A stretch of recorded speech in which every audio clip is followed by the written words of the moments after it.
Madam দাঁড়ান। Sir meeting করতেছে, এখন যাওয়া যাবে না। কি? আমি ভিতরে যেতে পারবো না? তোর স্যার আমাকে ভালো করে চিনে, আর তুই আমাকে চিনিস না?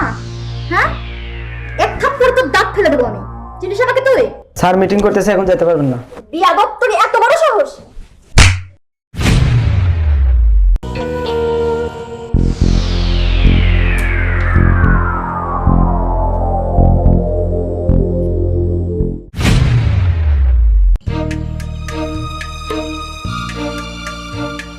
ঠিক আছে, আসুক সুজিত স্যার, আসুক, কথা বলবেন।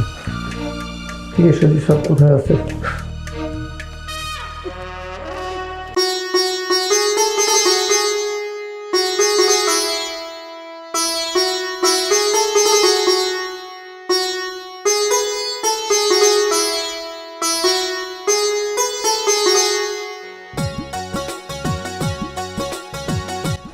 কি অবস্থা, কেমন আছো?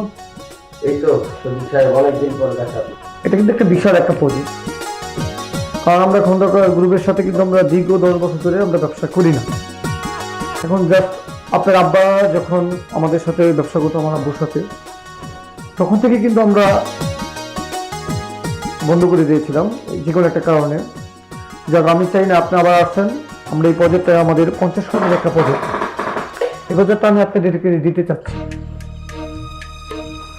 এখন এই আপনারা কি এটার জন্য প্রস্তুত আছেন? ঠিক আছে, আপনি কাগজপত্র রেডি করেন, আমার লোকেশন দিবেন।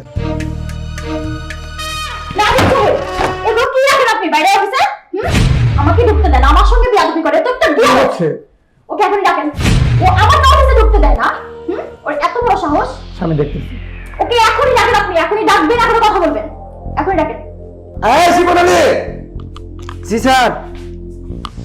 কি হয়েছে ম্যাডামের সাথে তোমার? স্যার, আপনি তো বলছিলেন কাউকে ঢুকতে না দিতে। ওকে বিয়াদব, আমাকে ভিতরে আসতে দেন না, বিয়াদব ওটা। ওকে এখনই বের করবা তুমি, এখনই। স্যার, আপনি তো বলছিলেন কাউকে যেন আমি ঢুকতে না দেই, তার জন্য আমি ম্যাডামকে আটকাইছি। মিস্টেক আমার অফিসের নিয়ম। মিটিং এর সময় তুমি আমার বিজনেস পার্টনার ঠিক আছে, কিন্তু তুমি যে দারোয়ানের সাথে যে কাজটা করছো, গায়ে হাত তোলাটা তোমার কি উচিত হয়েছে? তুমি আমার সাথে বিজনেস পার্টনার থাকবে কিনা থাকবে এটা তোমার বিষয়, কিন্তু আমার অফিসের নিয়মটা আমি অবমাননা করতে পারবো না। তারপরও আপনি দারোয়ানের সাথে কেন খারাপ ব্যবহার করলেন? কেন গায়ে হাত দিলেন? আপনি আপনি আমার বিজনেস পার্টনার হন আর না থাকেন, তা আপনার ব্যক্তিগত বিষয়। কেন আপনি আপনার দারোয়ানের গায়ে হাত তুললেন?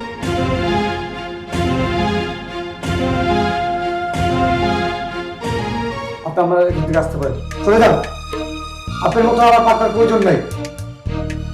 যান, আপনি এখান থেকে চলে যান।